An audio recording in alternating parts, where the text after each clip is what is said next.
I don't know. I'm just on a roll. So here's my next thing.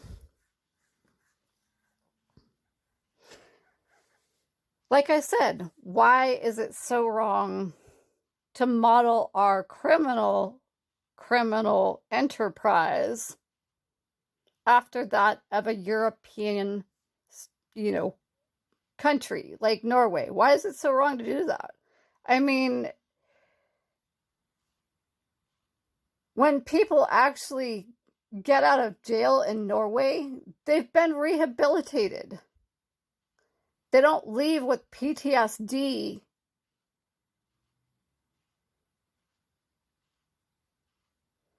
They don't leave with PTSD so bad that they can't function anymore. You want people to function, you want them to work, then don't lock them down 23 hours a day without books, without radio, without television, and don't criminalize people that are victims, like rape victims and molestation victims and sexual assault victims.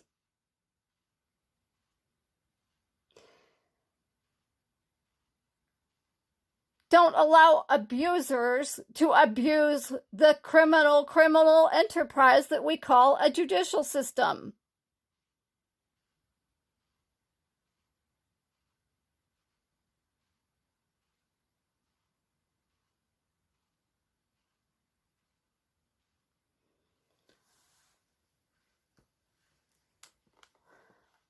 Anyway, changing direction here.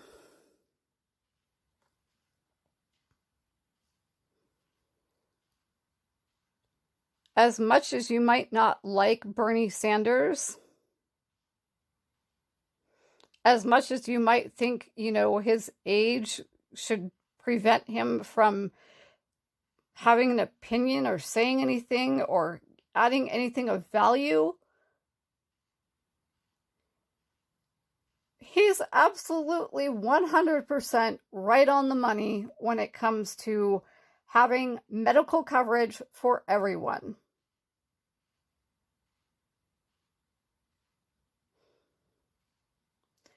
Because you're actually going to save money when people are healthy.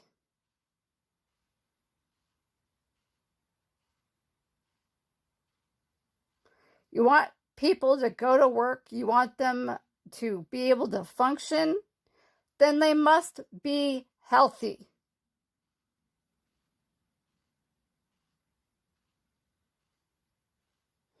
There used to be this idea of like preventative medicine once upon a time. What happened to that?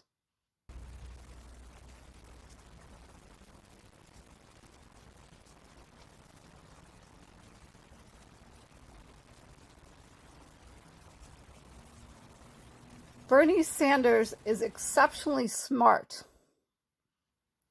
when it comes to running numbers and running numbers that are correlated with healthcare.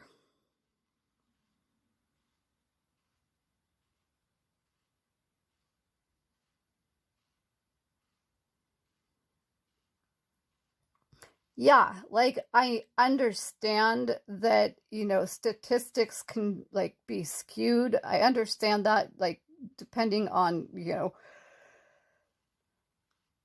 the number of people included, like in a study, for example, the sample size, like, the time of the day, the person that's doing the sampling, all kinds of factors can come into play when we're talking about statistics.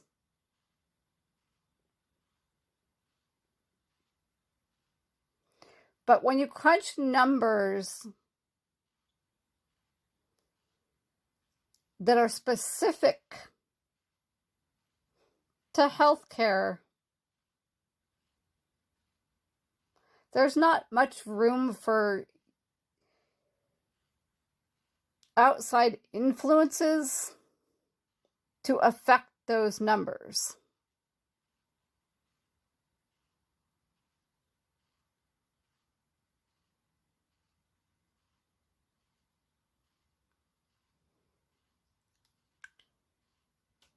The United States should be focused on preventative care and ensuring that everyone is healthy. If you really want people to go to work, you really want people to be productive, preventative medicine and people being healthy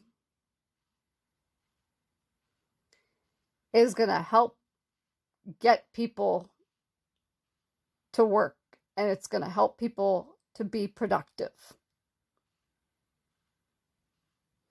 I mean, like I said before, like, bullying in the workplace as well as at school is something that needs to be addressed as well. In addition to making sure people are healthy enough to be at work and to be productive.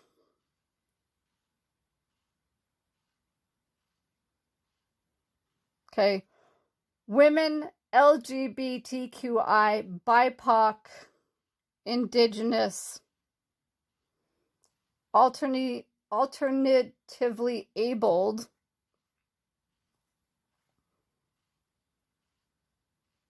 or, if they prefer disabled, they all need to be safe at work. They all need to be feeling like they are safe at work. They all need to be feeling like they are safe in school.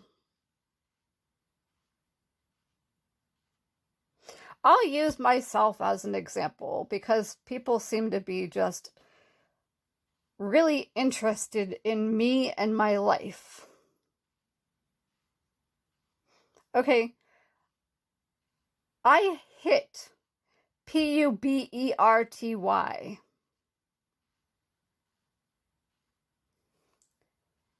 in second grade. So what was I, like 8 years old or something? I had BOOBS in second grade, like more than some women have in their 20s, 30s, 40s, 50s, 60s.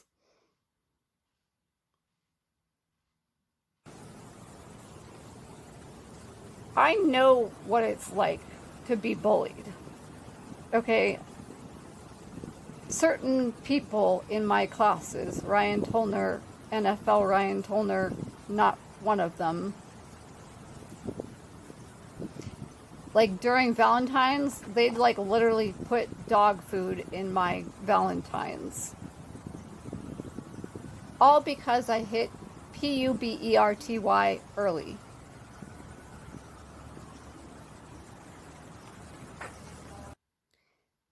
Do you think that made me feel good? Do you think that made me want to go back to school?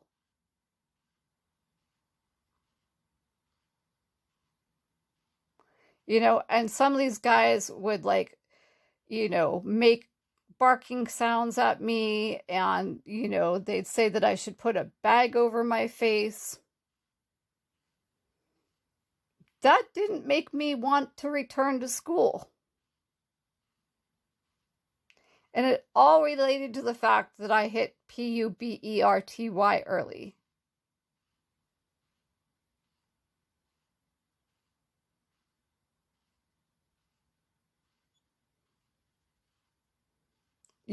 Then I got into high school and people became obsessed with me because my geometry teacher wanted me to skip high school and called my parents.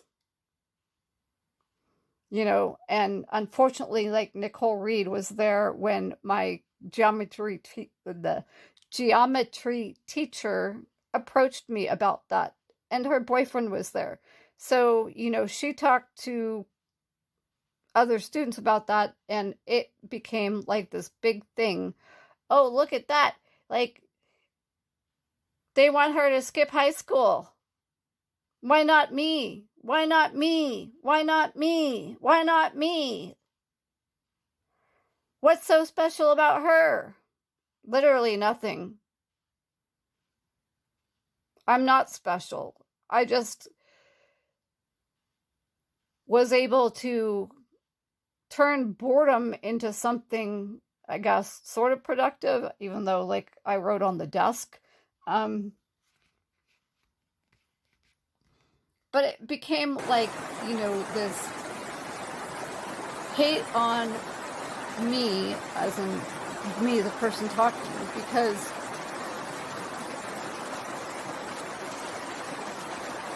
my math teacher wanted me to skip high school, right? So, like, it's cool when you're younger, like, to be smart, parents, other parents, not your own parents, but parents of other students are like, oh, that's so cute, right? Oh, she's so smart. But once you get into high school, it becomes like this major competition kind of thing. And, parents of other students, by high school, they're going to do anything they can to trip somebody else up so that their child gets into the Ivy League school. That's just how it is.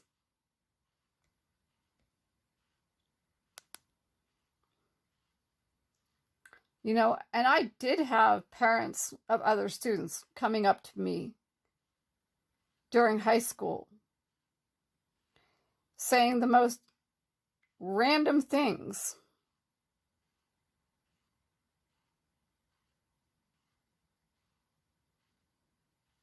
Do I remember who they are? Yes, I do.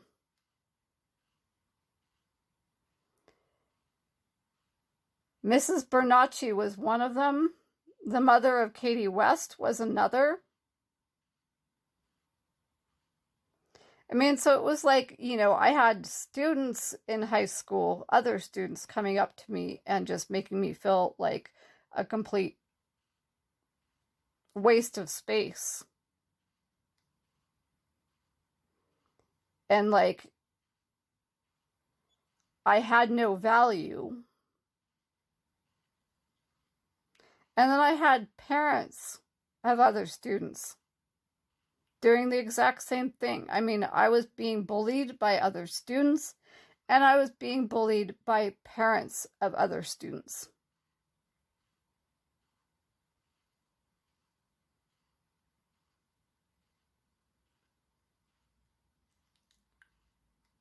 And as I said once, I'm sure that it got someone's attention. I don't know whose attention that got, but anyway,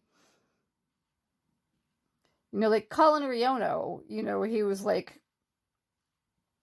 why do you have a mustache, right?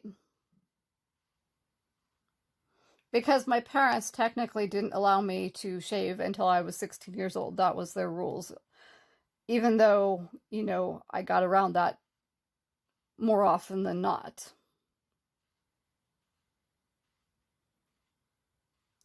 Am I gonna, be nitpicking my parents for having that rule?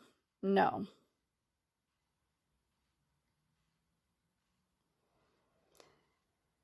Another guy, and I'm not knocking this, not knocking it at all, because it was high school. And you shouldn't knock it at all anyway. Like another guy who worked at McDonald's, who went to the same high school, was always like, why do you have to prove yourself? That was something that I heard from him pretty much daily. I mean, at least it wasn't like, you're an ugly MOTHER FUCKER and you should put a bag over your head. But nonetheless, it was kind of like an insult.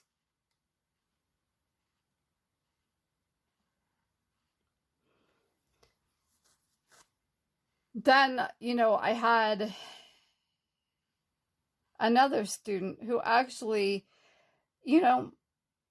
I can look back and I can appreciate for saying, you're patronizing me. I can appreciate that.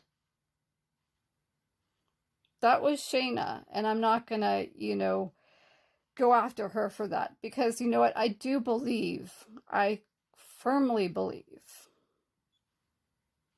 that BIPOC, pardon my pronunciation right now, I do firmly believe that BIPOC have to, go, as they say, like 10 times, 100 times harder 1,000 times harder than the rest of us.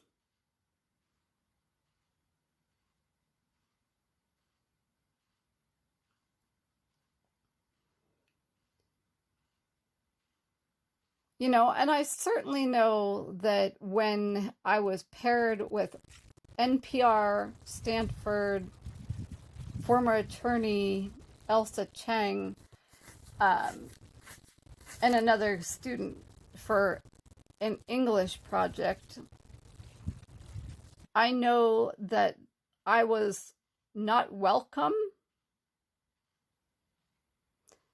You know, I'm sorry, Elsa, but you made me feel completely not welcome.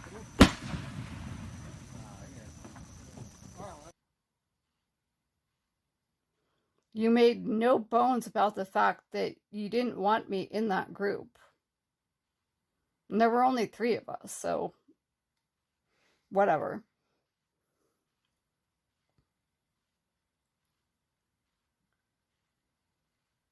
You know, and then I got the nasty looks from everybody in freshman science honors all the time.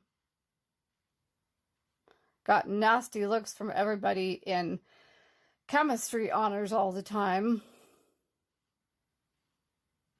Even people that I thought had been my friends at one point.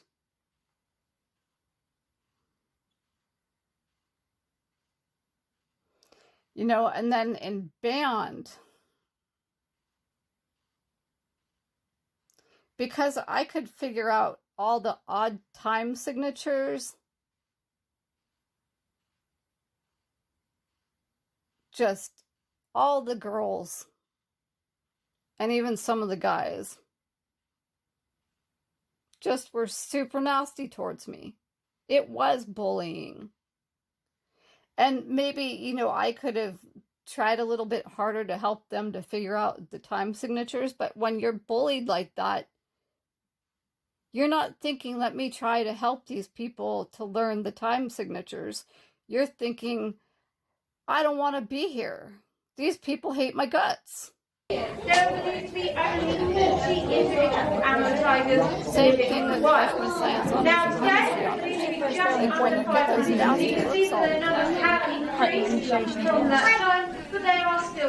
you're not thinking, let me help these people to understand this.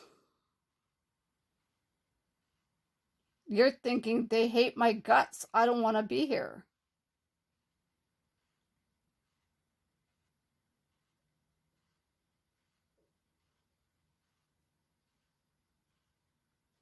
You know, so those kinds of issues need to be addressed, like both at school and in the workplace.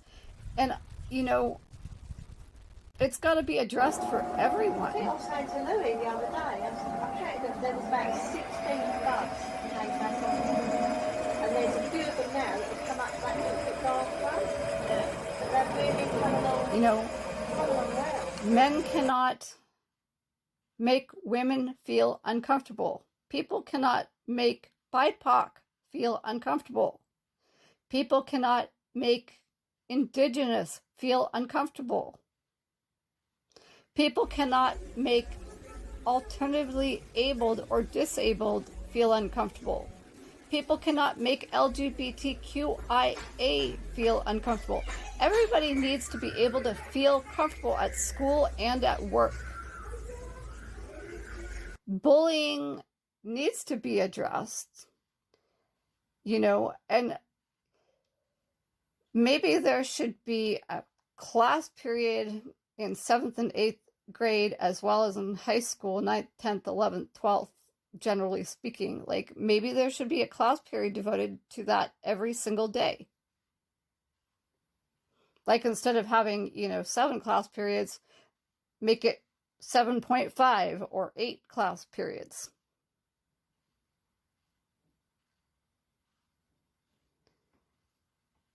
Maybe add anti-bullying into the curriculum when you're in kindergarten through 6th grade. Add that as an additional subject, maybe. I don't know. Like, those things definitely need to be addressed during your school years. And then maybe, once you get into the workplace, there can be like a meeting or something like once a week that's like 4 hours long that's required for everybody to attend. And if people don't want to attend in person or whatever, you do it,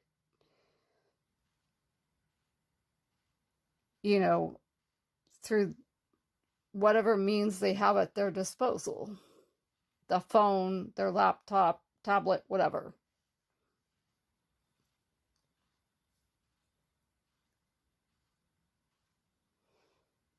This is just me telling you what I feel and how I think things should be. And I don't think I should be condemned for thinking the way I do. I don't think I should be condemned for what I see as trying to improve situations.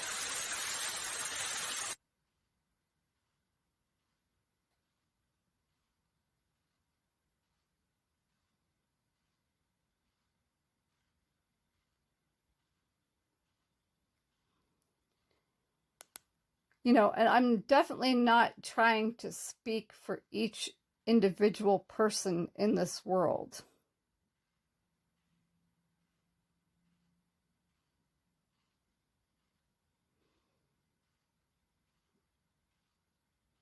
And there are 8 billion of us in this world. So it's difficult for everyone to have their voices heard and acknowledged.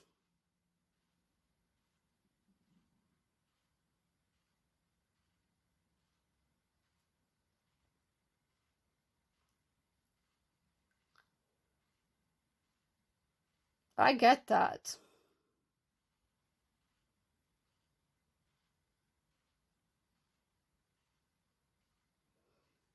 This is just my views. This is how I see the world. This is what I believe.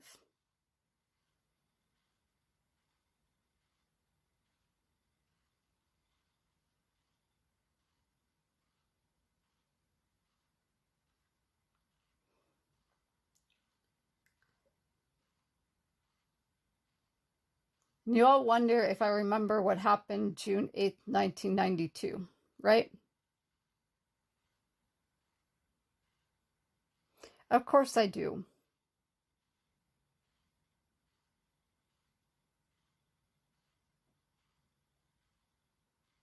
I remember all of it.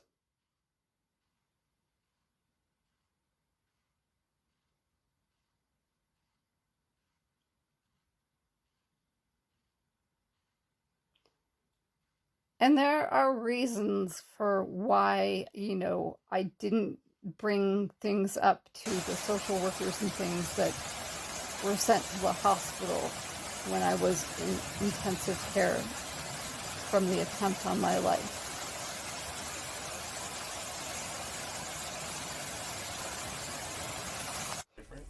I felt at the time like the social workers really didn't care, number one. Because at the time, I wasn't 5 years old or 6 years old or 7 years old or 8 years old. There seems to be a cutoff. In California and the United States for when people care.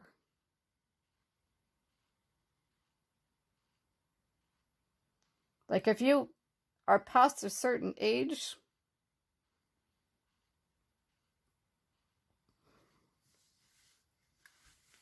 people stop caring pretty much.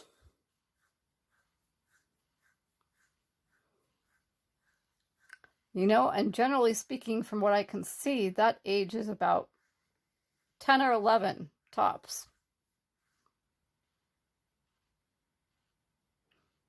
When I was in intensive care after the attempt on my life. I wasn't 10 or 11. I wasn't 9. I wasn't 8. I wasn't 7. I wasn't 6. I wasn't 5. And those social workers that came to see me, they have busy lives. They have significant others in some cases. They've got people they have to look after in their families. They've got other cases that they have to manage. They've got to eat. They've got to sleep. They should rest at some point.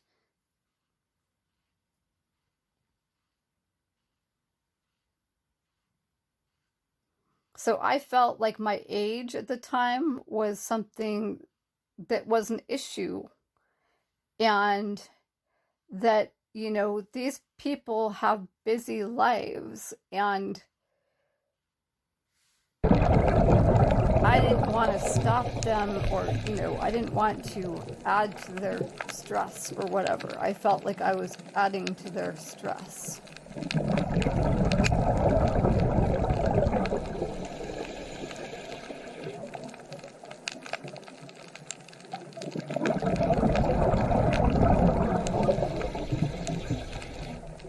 So that's kind of, why I didn't really say much when I was approached by the social workers or whatever in the hospital. And certainly we know that, my parents, my brother, my family members had nothing to do with what happened on June 8th, 1992. Now let's go down that road again, because obviously Kathy Dewar and her husband, primarily her husband it looks like, would be on a site like myredbook.com because he's into NUDE photography. And there was an art teacher at Mountain View High School that definitely knew Kathy Dewar and her husband, that was on myredbook.com.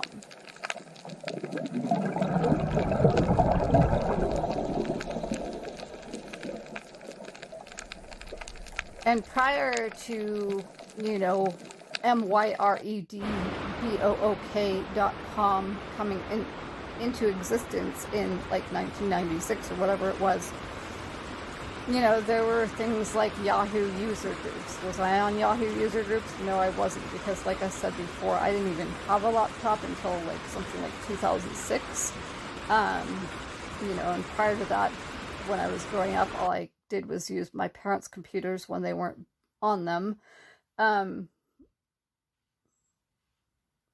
Yeah, so I'm sure that Scott Dewar was on Yahoo user groups, and I'm sure that, there was a predecessor to myredbook.com. And that predecessor probably existed in some Yahoo group or something along those lines. And Scott Dewar was probably there. And they probably gave me too much credit at the time just because my math teacher wanted me to skip high school and thought that I would figure out what they're up to. So do I think that Scott Dewar and his wife were involved in my June 8th, 1992 attempt on my life? Absolutely. There's no question in my mind that they were. And that's a big reason why corrupt law enforcement has been coming after me illegally all these years. Witness intimidation, obstruction of justice, miscarriage of justice. I'll finish this maybe on the next one.